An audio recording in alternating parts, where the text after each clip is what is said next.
Hi friends, masters ലിമിറ്റഡിന്റെ പുതിയ വീഡിയോയിലേക്ക് എല്ലാവർക്കും സ്വാഗതം. ഫ്രണ്ട്സ്, അപ്പോൾ നമ്മൾ ഇന്ന് ചെയ്യാൻ പോകുന്നത് സർഫേസ് ടെൻസിനെ കുറിച്ചുള്ള ഒരു സയൻസ് എക്സ്പെരിമെന്റ് ആണ്. ഇതിന്റെ പേര് റെയിൻബോ മിൽക്ക് എന്നാണ്. അപ്പോൾ നമുക്ക് ഈ വീഡിയോ കേൾക്കാം. അപ്പോൾ നമുക്ക് ഈ എക്സ്പെരിമെന്റ് ആവശ്യമുള്ള സാധനങ്ങൾ എന്താ വെച്ചാൽ 1/2 ഗ്ലാസ് പാലാണ്, പിന്നെ ഫുഡ് കളേഴ്സും. ഞാനിവിടെ എടുത്തിരിക്കുന്നത് മാംഗോന്റെ ഒരു ഫുഡ് എസൻസും പിന്നെ പിസ്തേന്റെ എസൻസും ആണ്. പിന്നെ ഒരു റെഡ് ഫുഡ് കളറും, പിന്നെ ഒരു സോപ്പ് സൊല്യൂഷനും ഇവിടെ ആവശ്യമുണ്ട്. അത് ഞാൻ എടുത്തിട്ട്. അപ്പോൾ നമുക്ക് ഈ എക്സ്പെരിമെന്റിൽ ആദ്യം ആവശ്യമുള്ളത് 1 ഗ്ലാസ് പാല് ആണ്. അത് നമുക്ക് ഒഴിച്ചു കൊടുക്കാം.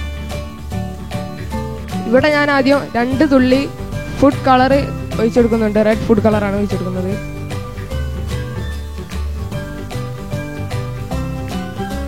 അതിനുശേഷം മാംഗോ എസൻസ് ആണ്.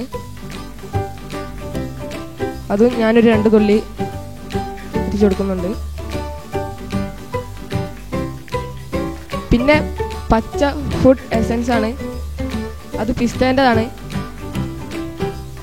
അവസാനം ഒറ്റിക്കുന്നതിൻ്റെ കാരണം ഇത് നല്ല പടർന്ന് പിടിക്കും.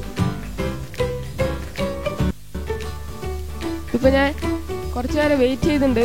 ഈ കളറും എസൻസും ഒക്കെ ഒന്ന് നല്ലോണം സ്പ്രെഡ് ചെയ്യാൻ വേണ്ടിയിട്ടാണ് വെയിറ്റ് ചെയ്തത്. അതിനുശേഷം ഒരു കോലെടുത്തിട്ട് നമുക്ക് ആ സോപ്പ് സൊല്യൂഷനിൽ ഒന്ന് നന്നായിട്ട് മുക്കിയിട്ട് ഇതിൻ്റെ സെൻറ്ററായിട്ട് വെച്ച് കൊടുക്കാം. അപ്പോൾ നിങ്ങൾക്ക് കാണാം, നല്ല കളർ മാറുന്നത് കാണാം. ഇങ്ങനെ കളർ മാറുന്നതുകൊണ്ടാണ് ഇതിനെ റെയിൻബോ മിൽക്ക് എന്ന് വിളിക്കാൻ കാരണം.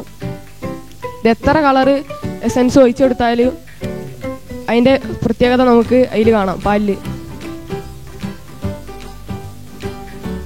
ഇത് പലതര കളറാകുന്നതാണ്. അപ്പോൾ ഫ്രണ്ട്സ്, ഇതിന് പിന്നിലുള്ള ശാസ്ത്രം എന്തെന്ന് വെച്ചാൽ സർഫേസ് ടെൻഷനാണ്.